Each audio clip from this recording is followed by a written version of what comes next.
Bonjour à toutes et à tous, et ravi de vous retrouver encore une fois dans Parole d'experts. Vous le savez, on est sorti du studio de Casa pour se rendre à Tantan, pour vous faire découvrir, pour vous faire vivre le Moussem de Tantan. Nous sommes ici à Tantan, encore une fois, sous la tente sahraoui. On est en face de la mer. On vous partagera avec vous des images du Moussem et on vous racontera un peu tout ça avec tous les acteurs, les actrices de la région. Et on parle de culture, c'est le deuxième épisode de Parole d'experts ici à Tantan où on parle de culture. On va parler de la culture hassani parce que c'est vrai que moi sincèrement, c'est quand je prépare des émissions, quand je suis venu à Tantan la première fois, quand je vais dans les provinces du sud, que on s'intéresse et on voit toute la culture ancestrale hassani qui existe ici et c'est toujours un plaisir de les découvrir.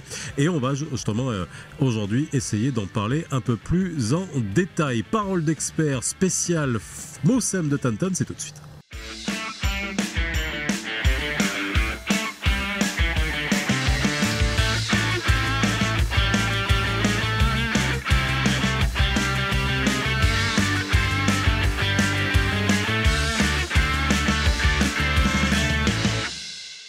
Et pour en parler avec moi, je reçois Fouad Azmi qui est avec moi. Comment ça va, si Fouad? Alhamdoulilah. Tu vas bien? On parle en face du micro. Ça va, Bekher? Ça va très très bien. Ravi de te retrouver. Merci. On ne s'est pas vu depuis 2003. 2003, oui. À 2M. Ouais. C'est toi qui m'es venu voir. Tiens, oula, ça fait déjà 23 ans. Eh oui, ça passe vite. En tout cas, ravi de t'avoir ici.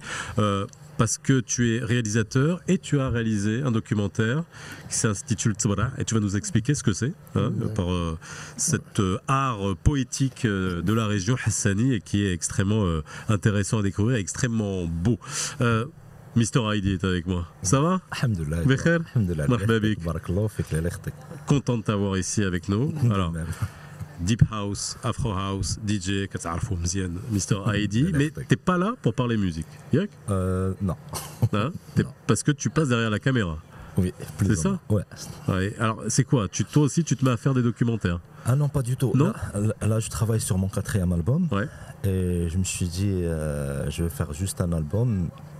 Pour moi, personnellement, c'est pas intéressant. Okay. Mais découvrir l'expérience que je vais vivre faire l'album, la filmer, rendre toute l'expérience. C'est un documentaire. Ouais, un documentaire et une expo photo aussi. Alors du coup, c'est un documentaire sur la musique sahraouia de A à Z. Bien sûr, je me suis inspiré des documentaires du patron. Malem. Oui, bien sûr. Et voilà. Et j'essaie de faire de mon mieux pour comprendre et partager ce que j'ai compris. Parce qu'on est là pour ça et on en a parlé dans la première émission. Si vous voulez la revoir ou la réécouter en podcast, n'hésitez pas. Où on a parlé justement de la valorisation et de la préservation du patrimoine. Et là, on va en parler de ça, de cette culture sahraoui, la culture hassani. Et on va vous la faire découvrir sur certains versants. Parce que c'est vrai que quand on est à Rabat, Casa, etc., c'est pas quelque chose sauf si on a envie de s'y intéresser. Et là, on va essayer de partager ça avec vous. Alors, Fouad, Tzbra, c'est quoi? Tzbra, moi je l'ai appelé la première fois qu'on m'a proposé de faire un film documentaire sur Tzbra. J'ai dit, je vais faire un film sur la séduction au féminin. Ok. En général. En général. En général. Ok. Tzbra, c'est des poèmes très très courts. C'est une singularité de la région. Du Sahara marocain et de l'Afrique du Nord. Mais c'est de la poésie dite par des femmes. C'est de la poésie dite par des femmes, soit que ce soit de la séduction, c'est-à-dire et c'est tabou. Oui. C'est-à-dire c'est tabou, c'est en cachette. C'est pour ça que le documentaire s'appelle Le désir caché. Ok. C'est en cachette, c'est-à-dire on ne connaît pas la poétesse, on sait que c'est une femme. Mais le concerné, quand tu le comprends, il commence à chercher. C'est laquelle. Ça, c'est quand il s'agit de séduction. Mais aussi, il y a l'amour, il y a la religion, il y a la spiritualité. C'est des poèmes très, très, très courts, en 2 versets, mais qui laissent chantonner. C'est-à-dire qui sont chantés dans les mariages, dans les cérémonies. Et c'est très intéressant parce que ça reste un exemple typique de l'émancipation de la femme sahraoui. Alors on va en parler, hein, parce que dans ce que tu as dit déjà, ça résume énormément de choses. C'est toutes les contradictions de notre société, au Kamrarba on les connaît. Ouais. Et c'est ça qui est génial avec la culture, c'est qu'on en fait une force plutôt que d'en faire un inconvénient. C'est ces contradictions finalement qui nous nourrissent, c'est les blessures aussi, hein, c'est le blues à la marocaine, c'est comme les chirrettes, l'aïta, etc. Voilà. Toi, la culture sahraoui, pourquoi ça t'a intéressé? Ça m'intéressait déjà, je ne savais pas beaucoup de choses sur la culture sahraoui. Tu as des origines sahraouis, non? Non, moi pas du tout. Donc je suis عروبي mais ما عرفتش ملي كنمشي كيقول لي وقع عندك شي حاجه صحراويه peut-être je vais chercher. Alors moi j'ai eu l'idée et quand j'ai commencé à chercher, ça fait 2 ans et demi que je travaille sur ça.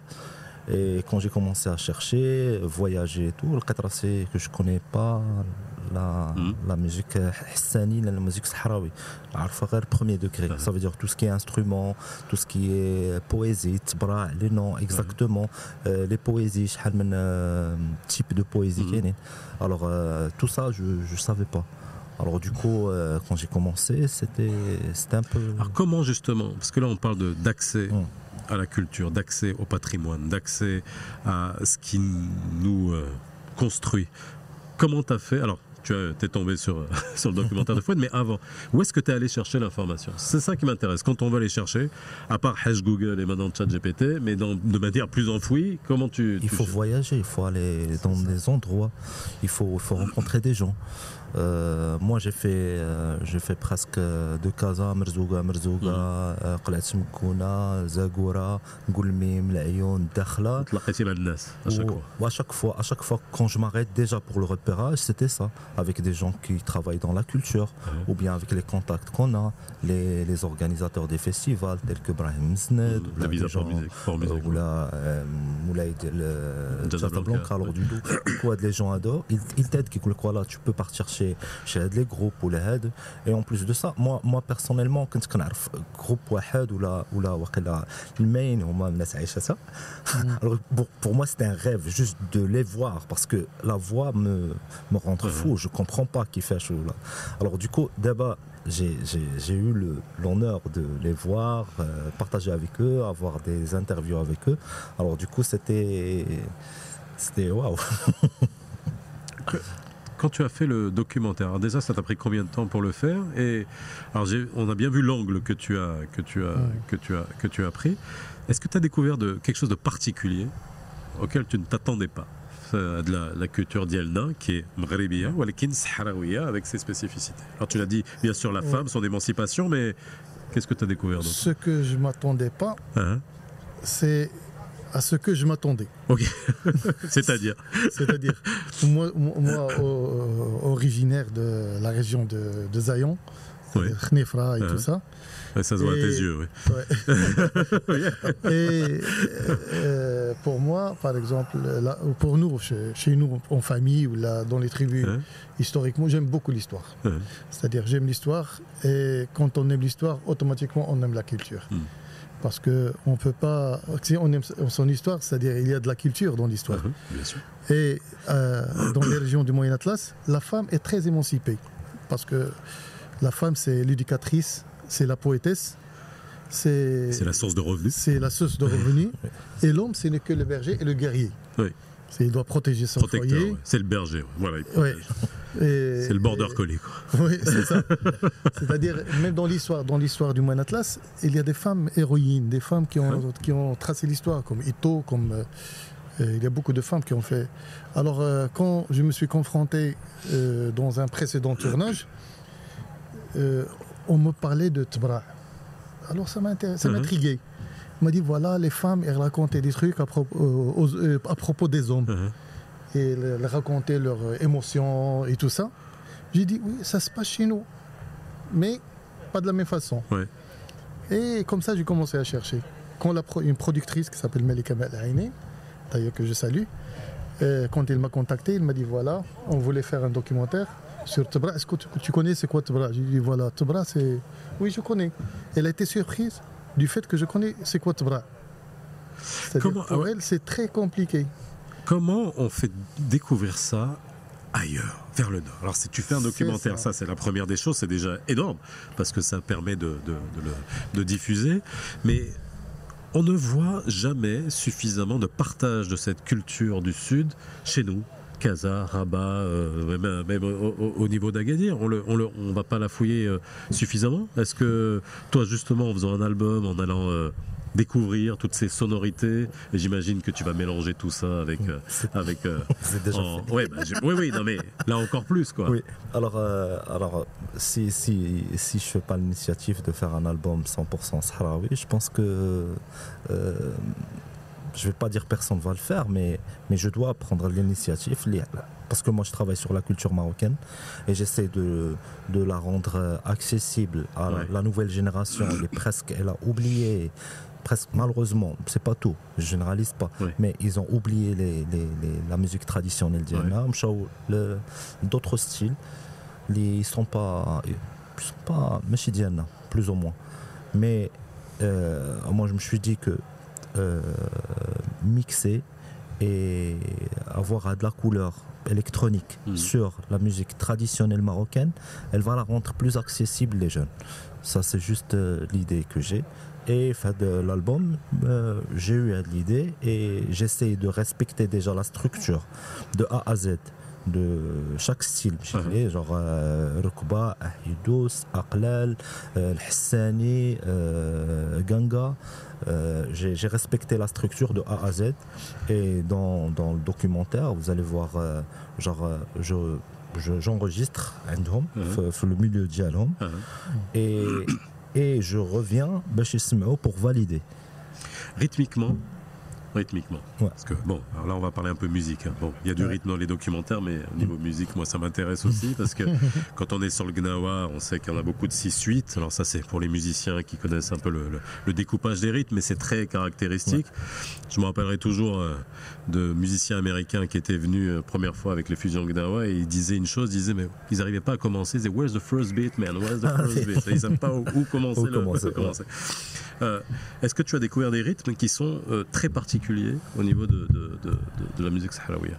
Si, il y a beaucoup de rythmes, mais moi j'adapte toujours. Oui, toi tu les ramènes dans. Je ramène pour les. Déjà, 4-4, non, c'est un petit 2 pour les jouer dans des clubs, pour les jouer dans des festivals, pour les rendre accessibles, même les DJ internationaux, et pour c'est important ce qu'il dit, il faut juste savoir, c'est de la technique rythmique. Vous avez des rythmes qui sont très peu compréhensibles par les gens. Et si on a du mal à danser dessus, si on a du mal à comprendre le pattern du rythme, c'est pas consommable. J'aime pas parler comme ça de la musique, mais c'est comme ça. Oui, effectivement. Et surtout, dans le domaine le DJing, le mix, des fois, je fais un back-to-back avec un DJ international, je joue un rythme 6/8 par exemple. Et il ne sait pas, ou le 1, ou le 2, le 1. Alors du coup, c'est un peu difficile. Du coup, moi, j'essaye de faire les choses normales, genre à la 2-2, 4-4, et j'essaye de les rendre plus ou moins accessibles. Et je pense, moi, c'est pas le Hassania, c'est des rythmes 4-4. C'est carré. Ouais, carré. Est-ce que tu es d'accord avec lui sur le fait que ça se perd? Est-ce que notre patrimoine se perd? On est là ici, le Moussam de Tata, mais là justement, il est classé au patrimoine de l'UNESCO.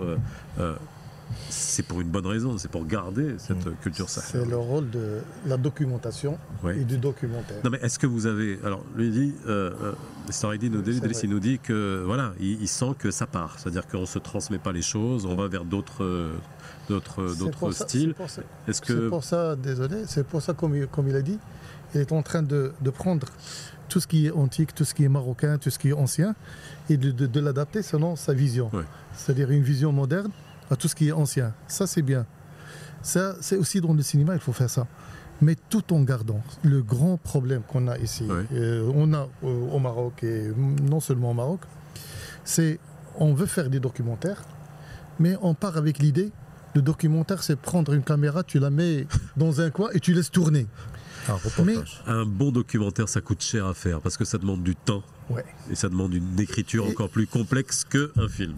Alors, il faut le commercialiser, pour le rendre éternel. Il faut que tu le fasses avec de l'amour et de la qualité. Et de la connaissance. Parce que quand on dit qualité, quand on dit un film documentaire, c'est un film cinéma. Oui. Quand on dit film, c'est cinéma. Oui. C'est-à-dire qu'il faut respecter toutes les normes tous les cinématographiques. codes du cinéma. Et après, on passe à la création, on passe aux fantaisies, on passe à l'abstrait, on passe au surréalisme. On choisit l'école qu'on veut. Oui. Mais il faut respecter les normes cinématographiques que les gens qui ont créé le cinéma, ils ont mis 120, 140 ans à les mettre en... Alors, on arrive à la fin de cette émission. J'aurais aimé vous garder plus longtemps. On est ici au Moussem de Tantan. On va être ensemble tout le week-end. Vous êtes déjà venu au Moussem de Tantan ou c'est la première fois? Moi, c'est la première fois. Première fois? Moi, c'est la première C'est la fois. première fois à Tantan. Première fois à Tantanga.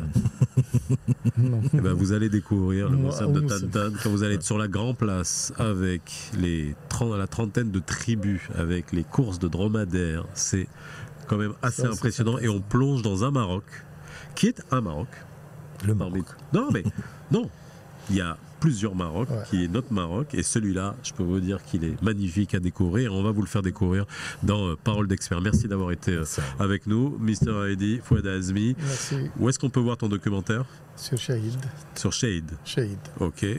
Toi, ton dernier album, Il va sortir bientôt. quand? Mois de septembre. T'as le nom déjà ou pas? Oui. Tu vas pas nous le dire. Après. Après, ok. On vous le dira. Allez, si vous préférez les mots aux images, vous pouvez réécouter en podcast audio cet épisode sur toutes les bonnes plateformes. Et nous, on se retrouve très vite pour un autre Parole d'expert au cœur du Moussem de Tantan. À bientôt. Bye.